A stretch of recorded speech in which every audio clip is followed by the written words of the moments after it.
Welcome back to the Drive Deep. Hari ini kita akan membahas sebuah topik yang sedang ramai diperbincangkan, yaitu Indonesia dan Korea Selatan yang mengungkap jet tempur generasi baru tahun 2025. Proyek besar ini menjadi sorotan dunia karena bukan hanya memperkuat pertahanan kedua negara, tetapi juga menunjukkan ambisi mereka dalam memasuki industri aviasi militer tingkat tinggi. Mari kita kupas secara detail mengenai eksterior, interior, performa, hingga perkiraan harga dari jet tempur modern ini. Dari sisi eksterior, jet tempur yang diberi nama KF-21 Boramae atau juga dikenal dengan IFX untuk versi Indonesia, tampil dengan desain futuristik. Garis bodinya dibuat ramping dengan bentuk aerodinamis yang mendukung manuver cepat di udara. Desain sayapnya memadukan gaya generasi 4 dengan sentuhan teknologi semi-stealth. Artinya pesawat ini dirancang agar lebih sulit dideteksi radar, meskipun belum sepenuhnya sehalus jet generasi kelima seperti F-35. Tampilan kokpit yang menyatu dengan fuselage menambah kesan modern dan elegan, serta menegaskan bahwa jet ini bukan sekadar evolusi dari generasi lama, tetapi benar-benar representasi langkah besar menuju masa depan. Beralih ke interior, kokpit KF-21 menawarkan teknologi canggih yang sudah disesuaikan dengan standar tempur modern. Display layar sentuh berukuran besar menggantikan sebagian besar panel analog, sehingga memudahkan pilot untuk mengakses data penerbangan secara real-time. Avionik terbaru ditanamkan untuk mendukung sistem navigasi, radar, komunikasi, dan persenjataan.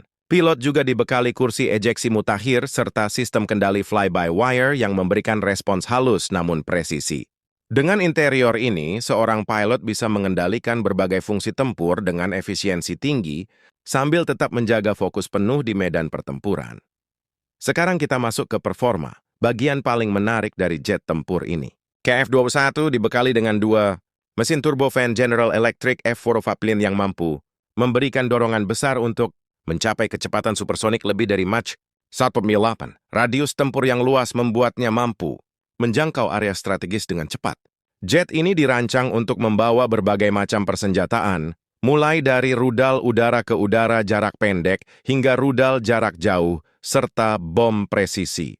Pada tahap awal, persenjataan masih akan ditempatkan di bawah sayap, namun dalam pengembangan selanjutnya direncanakan untuk menggunakan internal weapons bay demi mendekati standar stealth penuh. Dari segi kemampuan manuver, jet ini cukup lincah untuk menghadapi dogfight, sekaligus tangguh dalam misi serangan jarak jauh. Membicarakan harga, tentu saja proyek sebesar ini tidak murah.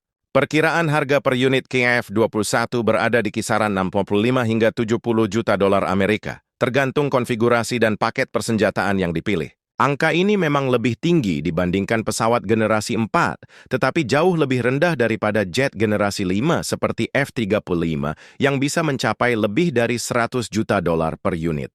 Bagi Indonesia, rencana awal adalah memiliki sekitar 48 unit jet tempur ini untuk memperkuat TNI Angkatan Udara. Hal ini bukan hanya investasi dalam bidang pertahanan, melainkan juga investasi teknologi karena melibatkan transfer pengetahuan dan pengembangan industri dirgantara dalam negeri. Secara keseluruhan, KF-21 Boramae atau IFX adalah bukti nyata bagaimana kolaborasi Indonesia dan Korea Selatan mampu melahirkan sebuah produk pertahanan kelas dunia. Dari eksterior futuristik, interior berteknologi canggih, performa luar biasa hingga harga yang kompetitif, jet tempur ini diharapkan menjadi salah satu kekuatan udara utama di kawasan Asia.